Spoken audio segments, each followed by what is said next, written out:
Hello friends, welcome to my YouTube channel Hatim Ali's Life. বন্ধুসকল আজি মই পুনৰ আপোনালোকৰ মাজলৈ উপস্থিত হলোহি। আজি মোৰ আলোচ্য বিষয় বেঙেনা খেতি। তো বৰ্ষা কালত আমি কি পদ্ধতি অৱলম্বন কৰি আমি বেঙেনা খেতি কৰিব লাগিব আৰু বৈজ্ঞানিক ৰাসায়নিক জৈৱিক পদ্ধতি মতে আমি কেনেকৈ খেতি কৰিলে আমাৰ খেতিত যথেষ্ট ফলন লাগিব। তো আজিৰ এইটো ভিডিঅ'ৰ মাজেদি আপোনালোকৰ লগত মই কথাখিনি শ্বেয়াৰ কৰিবলৈ গৈ আছো।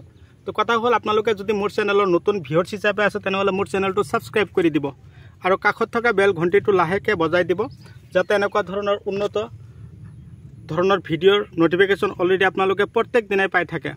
তো বন্ধুসকল মই আৰু দেৰি নকৰো, মই আজি আলোচনা কৰিবলৈ গৈ আছো যে বৰ্ষাকালীন বেঙেনা খেতি কৰিবৰ কাৰণে আমি কি পন্থা হাতত ল'ব লাগে। তো মই আপোনালোকক কৈ আছো চাওক, প্ৰথমতে আপোনালোকে মাটি নিৰ্বাচন কৰিব।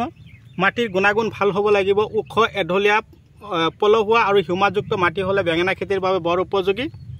আৰু বেঙেনা খেতিত আপোনালোকে এটা কাম কৰিব লাগিব, এনেকুৱা ধৰণৰ মাজে মাজে ডুং দি দিব লাগিব যাতে বৰষুণ হোৱাৰ লগে লগে পানীখিনি ডুঙত জমা হয় আৰু পাতবিলাক যাতে পুৰা চিকচিকিয়া হৈ থাকে তাৰ কাৰণে আমি ঔষধ স্প্ৰে কৰিব লাগিব।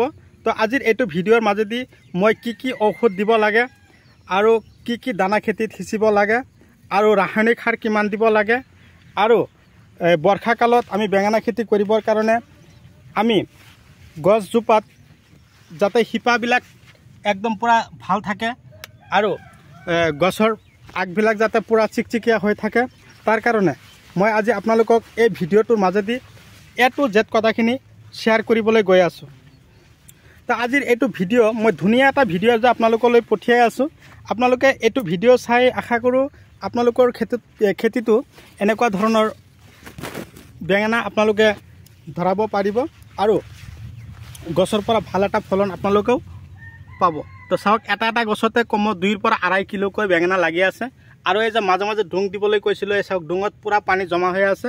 পানী যাতে গছৰ গুৰিত জমা নহয়, শিপাবিলাক যাতে নষ্ট নহয়। আমি শিপাবিলাক নষ্ট হৈ গ'লে কিন্তু আমি খেতিৰ পৰা বেঙেনা আশা কৰিব নোৱাৰিম।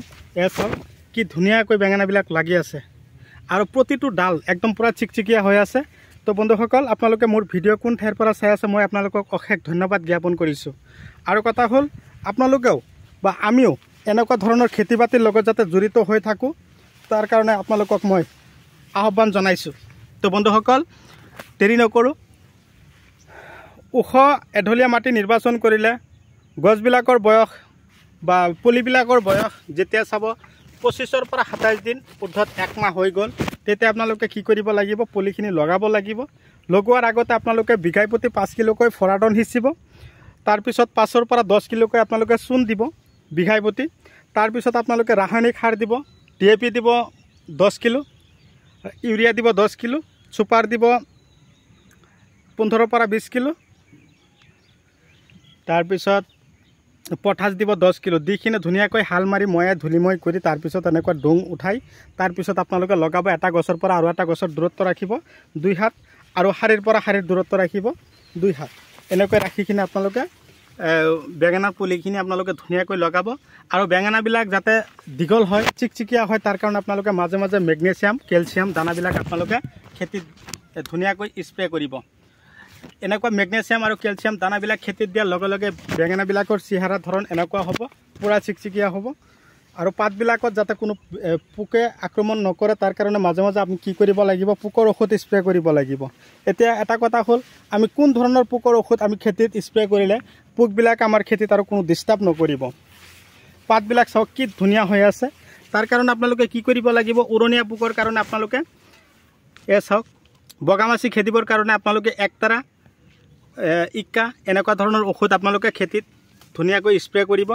আৰু বেঙেনা খেতিৰ বাবে আটাইতকৈ ভাল ঔষধটোৱে হ'ল চিমোডিছ ঔষধটো আপোনালোকে বেঙেনা খেতিত যদি এবাৰ দিব পাৰে নহয় তো আপোনালোকৰ বেঙেনা খেতিত যথেষ্ট ফলন আপোনালোকে পাই থাকিব আৰু পোকবিলাক খেদিব পাৰিব।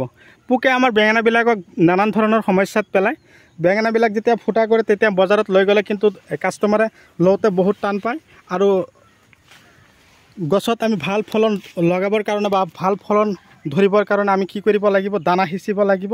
ব্লেকবেৰী, ব্লেক পাল, নেনো জিয়াৰ, তাৰপিছত মাৰ্বল, জিভা এইবিলাক দানা আমি দিব লাগে। এইবিলাক দানা খেতিত দিলে চাওক এনেকুৱা ধৰণৰ বেঙেনা ধৰিব আৰু প্ৰতিটো বেঙেনাৰ চেহেৰা এনেকুৱা হ'ব।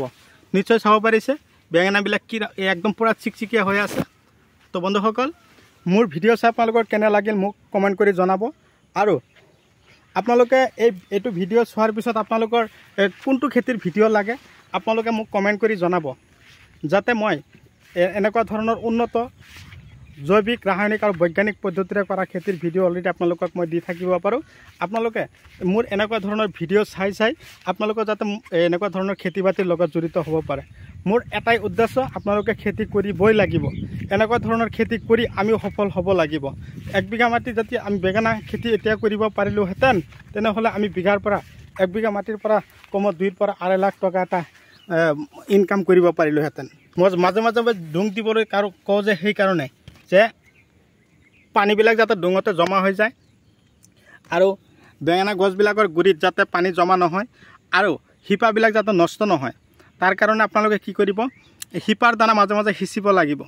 আৰু দানাবিলাক কিন্তু গছৰ কাৰণে ক্ষতি নকৰে, বহুত ভাল কাম কৰে। শিপাৰ কাৰণে আপোনালোকে ৰটেক্স দানা সিঁচিব পাৰিব। ব্লেক পাল, ব্লেক গোল্ড, ব্লেকবেৰী এইবিলাক দানা গছৰ শিপাৰ কাৰণে বহুত ভাল কাম কৰে। তো বন্ধুসকল মই আপোনালোকক যে দেখুৱাই আছোঁ, চাওক বেঙেনা গছৰ চেহাৰা আৰু বেঙেনা কেনেকৈ লাগিছে আপোনালোকে নিশ্চয় চাব পাৰিছে। এয়া চাওক প্ৰতিটো গছতে 2 পৰা 2.5 কিলোকৈ বেঙেনা লাগি আছে।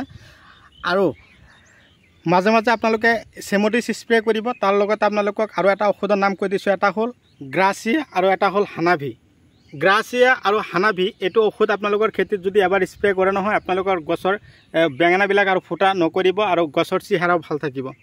আৰু মাজে মাজে আপোনালোকে ভিটামিন ইউজ কৰিব লাগিব, ভিটামিন স্প্ৰে কৰিব।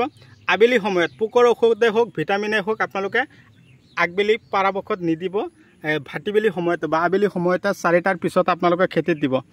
বৰ্তমান যিটো বৰ্ষাকালত আমি বেঙেনা যদি 1 বিঘা মাটি কৰিব পাৰোঁ, অন্ততঃ আমি 2 পৰা 2.5 লাখ টকা যাতে আমি ভাল এটা উপাৰ্জন কৰিব পাৰোঁ, টকা উপাৰ্জন কৰা ভাল এটা ৰাস্তা আমি বিচাৰিব পাৰোঁ, তাৰে কামনা কৰিলোঁ।